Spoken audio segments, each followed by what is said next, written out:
You found it. After months of searching, scrolling through endless listings, and walking through open houses, you finally found your dream home right here in the beautiful Triangle area of North Carolina. Your offer is accepted, you're officially under contract, and you can already see your life unfolding inside those walls. But there's just one big hurdle left: the home inspection. You hire an inspector, you wait a couple of days, very anxious days, and then the email lands in your inbox. It's the report. Side note, don't forget that you delivered the non-refundable due diligence fee before the inspection. That is one important piece of info to hold on to as you watch the rest of this video. So you open the inspection report for your dream home, and your heart sinks as you scroll through what feels like an endless list of problems. Foundation cracks, an HVAC system on its last legs, suspicious wiring, plumbing leaks. Your dream is starting to feel a lot like a nightmare. And before you panic and fire off a huge list of repair demands to the seller, just pause. You need to understand who's actually responsible for fixing these things in North Carolina, because the answer is going to surprise you. Hi, I'm Nina Gervasi, and I am a top producing real estate professional right here in the Triangle. I've helped numerous buyers navigate the treacherous journey of home inspections and repair negotiations. I've seen the mistakes buyers often make, and I know how to help smooth out the frustrations. By the time we're done here, you'll have a clear understanding of how home inspections and negotiations work in North Carolina. Here is the hard truth. North Carolina is a buyer beware state. So let's get right to it, because this is the single most important thing you need to know. When you ask, what is the seller legally required to fix? The answer in almost every case is absolutely nothing. That's right, zero. North Carolina is what's known as a buyer beware state. The standard offer to purchase and contract here actually specifies that the property is sold in its current condition. This means the sellers are not obligated by law to make a single repair, no matter how serious it seems. Now, this doesn't mean they can actively hide major known problems. They and their agent still have to disclose significant material facts they're aware of, like a known termite infestation or a busted septic system that you couldn't reasonably discover on your own. But any repairs that happen are purely the result of negotiation and not a legal requirement. This is where so many buyers, especially those moving from out of states, get into big trouble. They see a list of defects and just assume the seller has to fix them. They don't. This fact completely changes how you have to approach the entire process. Adding to the pressure is another unique feature of North Carolina real estate. Remember the due diligence fee I mentioned earlier? This is a non-refundable fee you pay directly to the seller just for the privilege of doing your inspections. Here is a punch in the gut. If you decide to walk away because of the inspection results, the seller keeps that money for having taken the house off the market. So you have a limited amount of time and your own money on the line to make a massive decision. move forward and try to negotiate, or walk away and lose money. It's a high stakes environment, and knowing the rules isn't just helpful, it's absolutely critical. So, how do you handle all of this? How do you protect yourself and still get the house you love without buying a total money pit? It all starts with understanding what not to do. Well, here are the don'ts of North Carolina home inspections. Let's kick things off with the biggest mistakes we see buyers make time and time again. Avoiding these is half the battle. Number one, don't assume the seller is required to make repairs. We just covered this, but it's so important, it's worth saying again. Do not walk into this with a sense of entitlement. The seller is not obligated to fix a thing. Thinking they are is the fastest way to kill a deal and wave goodbye to your due diligence fee. Your power doesn't come from the law, it comes from your ability to negotiate and ultimately your willingness to walk away. The inspection report is not a honey-do list for the seller. It's your information gathering tool. All right. Number two, don't sweat the small stuff. Your inspection report is probably going to be a long and detailed list. It might list everything from a loose doorknob to a cracked outlet cover. And those are common and in almost all reports. The inspector's job is to document everything they find. Your job is to focus on what really matters. Sellers are not going to be happy when they see a laundry list of cosmetic fixes or minor wear and tear items. Asking for those things makes you look unreasonable and can kill the goodwill you need for negotiations. We aren't worried about the paint scuffs or a wobbly cabinet handle.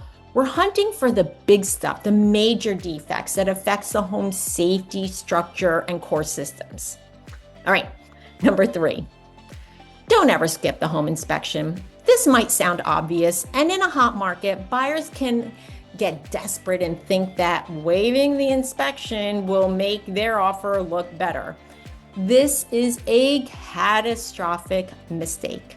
I don't care if the house is brand new or looks perfect. You absolutely have to get a professional inspection. Hidden problems within the foundation, roof, plumbing, or electrical systems can cost tens of thousands of dollars to repair. Paying a few $100 for an inspection to save you potential financial ruin is the smartest money you'll spend. Even if you agree to buy as is, the report gives you the info you need to decide if you can afford the fixes or if you need to walk away during your inspection due diligence period. Okay, number four, don't rely on the seller's old inspection report. Sometimes a seller provides a pre-listing inspection report to show they've been being proactive. While that's a nice gesture, it's not a substitute for your own. You have to hire your own inspector. Why? Well, first, that report was done for the seller, not you, meaning you have no legal recourse against the inspector if they miss something. Second, a home's condition is not static. New issues can pop up in just a few weeks or months. Always get your own independent inspection from a licensed professional. Okay, I know this is a lot to take in and the stakes are incredibly high. If you're finding this information useful and want to stay protected on your home buying journey, do me a favor and hit the subscribe button right away. We put out videos like this every week to help you confidently navigate the the tricky North Carolina real estate market. Okay, so now let's move on to the do's of North Carolina home inspection. Now that we've covered what to avoid, let's flip and talk about the proactive steps you need to take.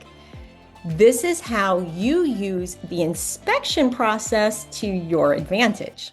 Number one, do hire a licensed North Carolina home inspector.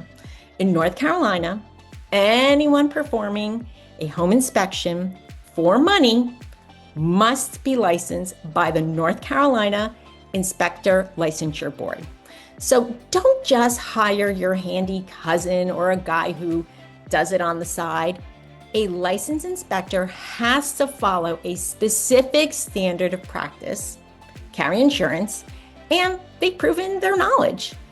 Ask your real estate agent for a few recommendations of trusted licensed pros they've worked with, and then check their license on the state board's website. This is your first and most important line of defense.